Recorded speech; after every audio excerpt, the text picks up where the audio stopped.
Bonjour à tous et bienvenue dans le cours de cuisine végane. Donc je suis Eline, je suis chef en restauration végétale et aujourd'hui je vais vous apprendre à faire des steaks végétales maison. Donc pour ça vous aurez besoin de différents ingrédients que je vous ai déjà cuits. Donc là on va avoir les céréales, donc là ça va être le quinoa. À la maison vous pouvez utiliser du riz, du millet, du blé. Voilà, n'hésitez pas à varier les plaisirs, du boulgour par exemple.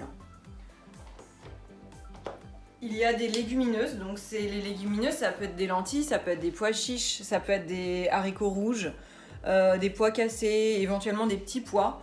Là donc elles sont cuites. Ensuite on utilisera un petit peu de farine, on va utiliser du concentré de tomate, de la crème de soja et quelques épices. Alors dans un premier temps, ce qu'on va préparer en fait pour donner un petit peu de goût à notre recette, c'est qu'on va préparer nos petits légumes qu'on va faire suer dans une poêle. Donc j'ai préparé ma poêle ici et moi j'ai choisi un champignon, un petit bout d'oignon, un petit peu de carotte et du fenouil. Donc à la maison, n'hésitez pas à faire avec ce que vous avez. Ça peut être vraiment n'importe quel légume, ça peut être des petits dés de courgettes, des petits dés de butternut, de l'oignon vert, ça peut même être une petite fondue de poireaux. Enfin, n'hésitez pas à varier et interchanger en fonction de vos envies. Donc là ici, ce que j'ai pris, c'est de l'oignon. Donc je vais couper, alors l'idée c'est de couper le plus petit possible les légumes pour qu'on les fasse cuire assez rapidement et qu'ils ramollissent pour qu'on puisse les intégrer à notre préparation. Donc là je les ai émincés très finement et je vais même les recouper légèrement pour vraiment obtenir quelque chose de petit.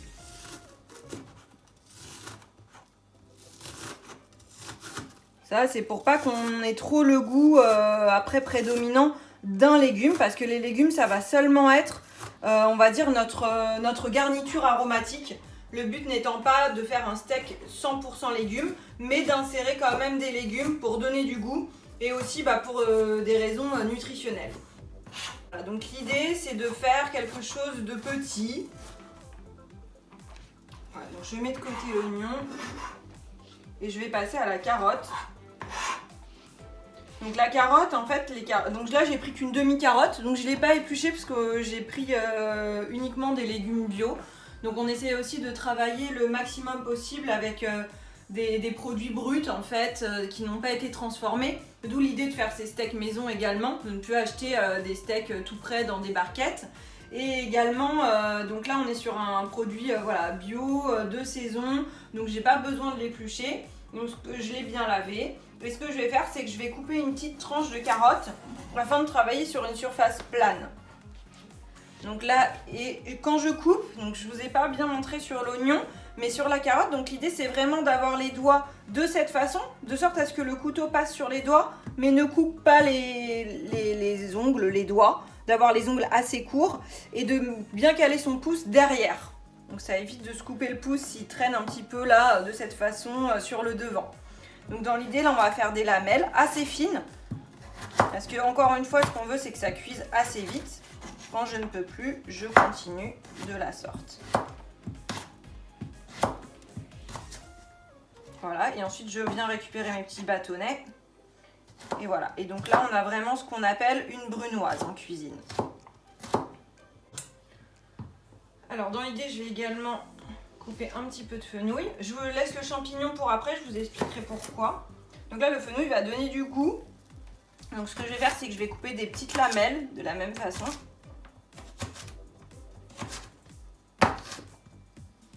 Tac.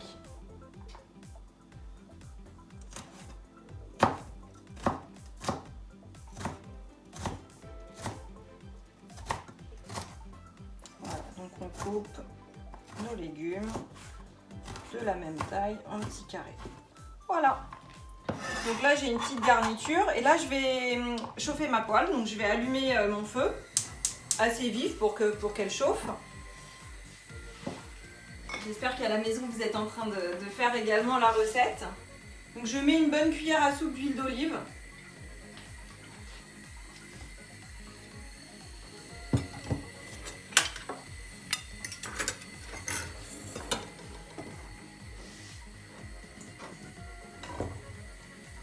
Et je vais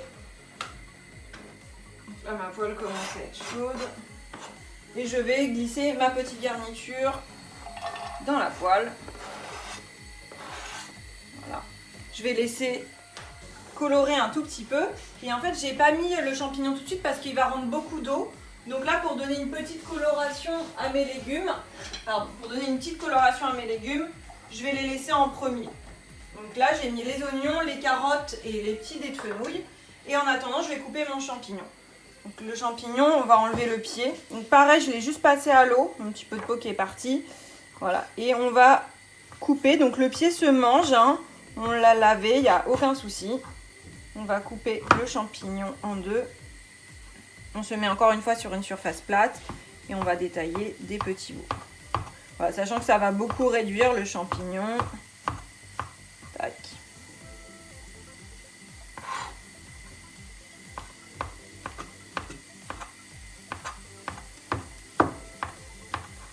Voilà, je vais me recouper en deux parce que je trouve que ça fait quand même un petit peu grand. Donc je vais juste recouper mes petites tranches, mes demi-tranches on va dire, en deux. Hop. Voilà. Donc là j'ai mes légumes qui commencent à frétiller un petit peu dans la poêle. Ce que je vais faire, c'est que je vais assaisonner. Donc je vais mettre un petit peu de sel. Une bonne pincée, hein. Du poivre. Donc plutôt, si vous avez la possibilité à la maison, c'est toujours mieux d'avoir du poivre en grains. De manière générale, c'est toujours mieux d'avoir des épices en grains qui auront beaucoup plus de saveur que des épices déjà moulues. Et moi, j'ai choisi aujourd'hui d'aller plutôt sur des saveurs provençales, puisqu'on a le fenouil, le coulis de tomate, on est plus sur de la Provence. Donc je vais mettre une petite pincée d'herbes de Provence. À la maison, ce que vous pouvez faire, c'est partir sur des notes de curry, de paprika. Vraiment, c'est en fonction de vos goûts et de ce que vous aimez aussi manger à la maison. Donc ça peut vraiment être différentes épices. Il n'y a pas d'obligation. C'est vraiment tester, découvrir ce que vous aimez, ce que vous avez envie de faire. Donc là, je remue légèrement. Je laisse encore quelques instants et après j'ajouterai mes champignons. Et en attendant, je vais vous montrer, donc j'ai prévu un petit peu de coriandre. Donc la coriandre, je ne la mets pas à cuire, hein, c'est pas la peine. Les herbes aromatiques, on les met souvent en fin de préparation pour garder leur saveur, pour aussi préserver leurs nutriments et leurs vitamines. Donc là, ce que je fais, donc là j'ai pris un tout petit bouquet, j'ai pas pris le bouquet dans sa globalité. J'ai vraiment enlevé les queues, là, le côté vraiment pas beau, j'en enlève un tout petit peu. Je l'ai rincée et ce que je vais faire, c'est que je vais la couper comme ça en deux, former une boule. Voilà, donc je vais pour pouvoir la couper. Donc là, j'ai ma petite boule de coriandre et tout simplement, je vais venir passer le couteau une fois sur les herbes. De manière générale, on évite de passer plusieurs fois le couteau pour les herbes aromatiques afin d'éparpiller trop leur saveur et de perdre le goût. Donc voilà, là, ça y est, j'ai ma coriandre qui est prête.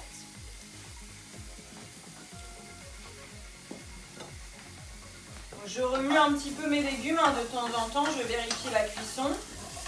Voilà, là on entend bien le bruit de la poêle qui frétille.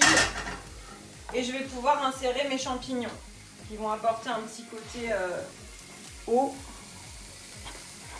Voilà. Ils vont rendre leur eau.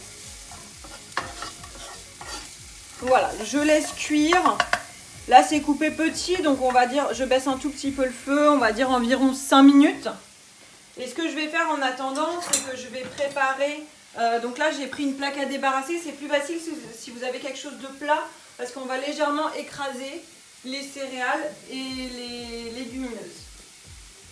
Donc là je vais prendre en premier mes légumineuses, je les verse dans ma plaque à débarrasser. Hop.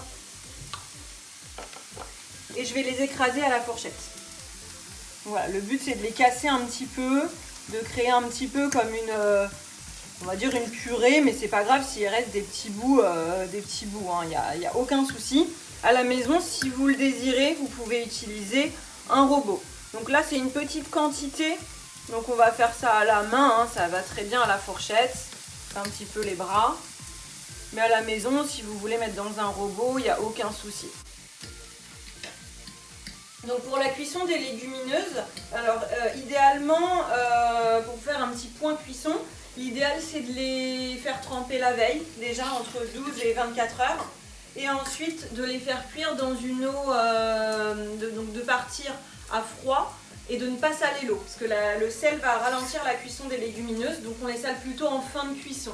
Donc quand vous arrivez à votre cuisson, vous mettez une petite poignée de gros sel dans votre eau et les légumineuses vont absorber ce sel et ça va donner un petit côté, du coup ça va assaisonner quand même votre préparation. Je remue un petit peu mes légumes, hein, on fait attention, on ne les oublie pas. Hop, et je les laisse encore sur feu doux quelques instants pour qu'ils soient bien mous. Ensuite, on va intégrer donc nos céréales. Donc, le quinoa, c'est pas tout à fait dans la famille des céréales, c'est dans la famille des céréales fleurs. Moi, je l'ai choisi là pour varier un petit peu. Alors, savoir que le quinoa est une protéine en lui-même. C'est-à-dire que si vous n'avez pas besoin de l'associer, en fait on parle souvent de l'association céréales et légumineuses pour obtenir des protéines dans l'alimentation. Alors là, le quinoa en lui-même est une protéine. Il n'y aurait même pas besoin de l'associer à une légumineuse. Mais pour avoir une recette assez sympa, variée, complète, on a mis des deux. À savoir que donc dans l'alimentation végétale, vous trouvez énormément de protéines dans les céréales, dans les légumineuses, et vous n'êtes pas obligé de les manger sur le même repas. Ça peut aller jusqu'à 12 heures, donc ça peut être par exemple manger des céréales le midi et manger des légumineuses le soir, ou inversement. Et certaines recherches plus récentes disent même qu'on peut aller jusqu'à une semaine. Donc le risque d'être carencé en protéines dans l'alimentation végétale est quand même assez faible. Donc là, je vais mélanger un petit peu mon quinoa et mes lentilles. Et ce que je vais faire, c'est que je vais reprendre mon saladier que j'avais au départ. Voilà. Et je vais mettre mes céréales et légumineuses dans un saladier. Ça, on sera plus à l'aise pour faire notre mélange et ajouter les autres éléments de la recette. Hop, voilà.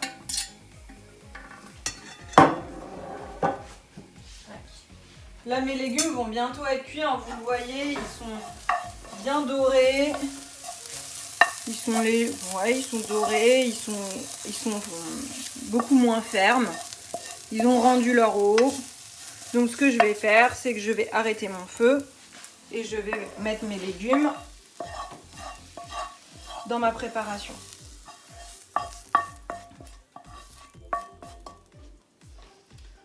Voilà, donc là pour récapituler, on a les lentilles, on a le quinoa, on a nos petits légumes qui vont venir apporter du goût à notre préparation. Et en fait, donc à la maison, peut-être vous avez choisi d'autres céréales, d'autres légumineuses, vous avez choisi d'autres légumes, donc ça sera forcément différent, mais ce n'est pas grave. L'idée, c'est vraiment de faire cette préparation déjà maison, c'est déjà un super point. Donc là, on a notre préparation, vraiment notre base. Et maintenant, ce qu'on va rajouter, c'est nos condiments. Et donc moi, j'ai choisi de prendre un petit peu de coulis de tomates.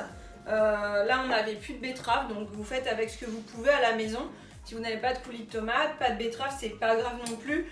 Vous mettrez un petit peu plus de crème ou vous mouillez un tout petit peu votre préparation. C'est aussi pour que les éléments se tiennent entre eux et se lient entre eux. Donc là, je vais mettre l'équivalent d'une cuillère à soupe. Une cuillère à soupe. Déjà mélangé. Donc là, ça va vraiment humidifier ma préparation. Le fait de l'humidifier va permettre que ça colle. Vous voyez, ça commence déjà à s'agglomérer. Là, encore une fois, à ce stade-là, si vous souhaitiez avoir quelque chose vraiment de plus fin, sur une texture beaucoup plus proche d'un steak classique, on va dire, vous pourriez passer un petit coup de mixeur dedans. C'est aussi une possibilité. Moi, là, j'aime bien garder les légumes apparents. On voit qu'il y a eu des lentilles, qu'il y a eu du quinoa. Pour moi, c'est pas un souci. Mais si vous souhaitez masquer un petit peu plus et peut-être avoir un simili carné, on va dire, plus proche de la réalité, c'est également possible de mettre, de mixer avec soit un mixeur plongeur, soit un robot. Enfin, voilà, il y a plein de possibilités. Là, je vais mettre un petit peu de farine. Donc la farine, ça va être vraiment le liant, ça va permettre que ça se tienne. Donc je vais mettre à peu près 2 petites cuillères à soupe et on va voir au fur et à mesure et je vais mélanger. Donc là, le coulis de tomate nous a aussi apporté la couleur. Vous voyez, ça commence vraiment à aller plus sur une texture de steak végétal. Et moi, ce que je vais faire, c'est juste mettre une petite goutte de crème végétale. Donc c'est une crème de soja. À la maison, vous pouvez prendre, peu importe, hein, une crème d'amande, une crème de soja. Il y a des crèmes de cajou. Enfin, vous avez pas mal de choix maintenant sur le marché, même dans les magasins classiques. Et ça va permettre aussi d'être un liant. Donc la crème remplace les œufs dans beaucoup de préparations. Nous permet de lier notre préparation et d'avoir voilà, quelque chose qui va vraiment être assez homogène. Vous voyez, on commence à avoir quelque chose.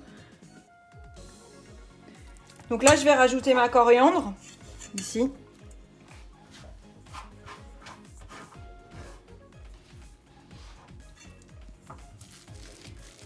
À la maison, n'hésitez pas du coup, après cette étape-là, à vérifier votre assaisonnement.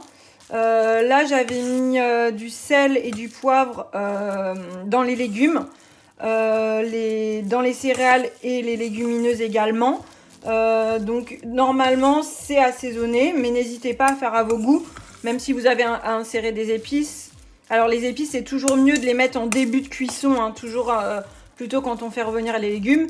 Mais si jamais ce n'était vraiment pas assez relevé, que c'était fade, vous pourriez tout à fait à ce moment-là rajouter un petit peu d'épices.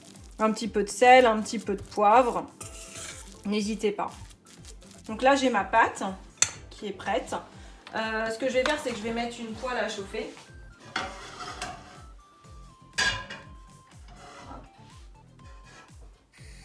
Donc je rallume mon feu. De la même manière que tout à l'heure, je vais mettre une belle cuillère à soupe d'huile d'olive.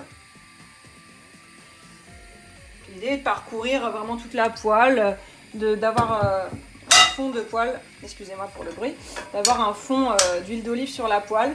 Vous pourriez très bien vous aider avec un sopalin hein, si vraiment vous n'arriviez pas à bien l'huiler. Donc là, je laisse chauffer ma poêle un tout petit peu. Et je vais vous montrer comment on va procéder. Donc moi j'ai pris là, parce que nous avons des cercles. Donc ces cercles vont nous permettre vraiment d'avoir une forme très régulière pour faire un steak végétal. À la maison, aucun souci. Je vais vous montrer également comment le faire à la cuillère. Il n'y a pas du tout d'obligation hein, d'avoir des cercles pour faire son steak végétal à la maison. Donc je vais vous montrer d'abord avec le cercle. Donc dans l'idée, si on a un cercle, on le pose sur la poêle. Alors attention, parce qu'il peut devenir chaud au bout d'un moment, donc ne vous brûlez pas quand vous l'enlevez. Au besoin, enlevez-le avec un petit torchon.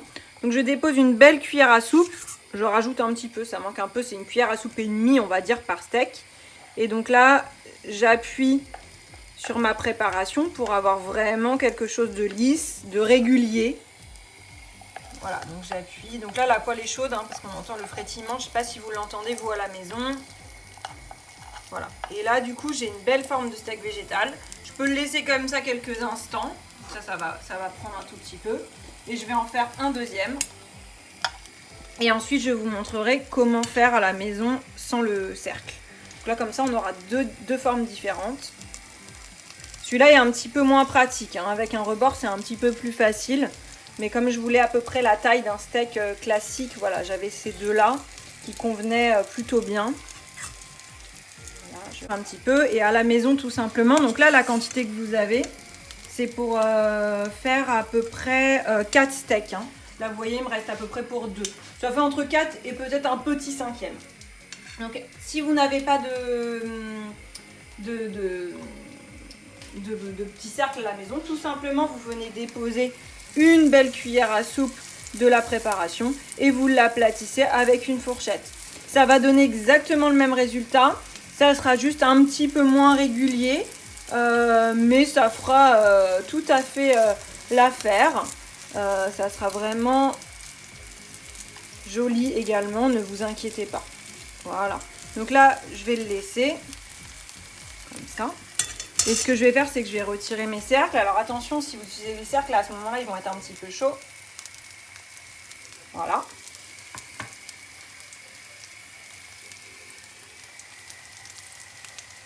Là, j'ai pris un torchon, hein, du coup. Ne vous brûlez pas surtout à cette étape.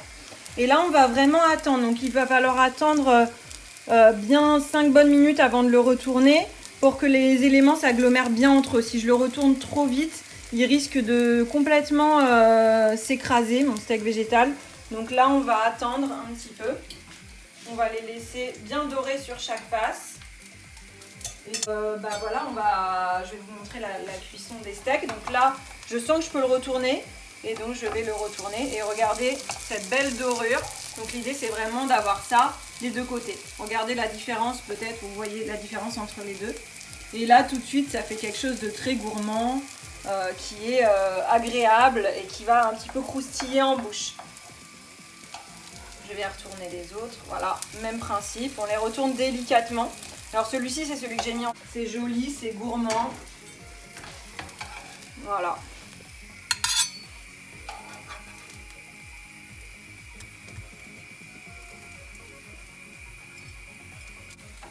Et voilà, nos steaks sont réalisés. Donc nous arrivons à la fin de notre recette. On n'oublie pas de couper le gaz.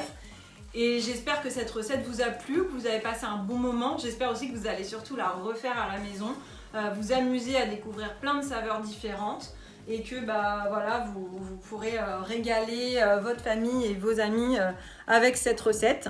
Et bon appétit, à très bientôt.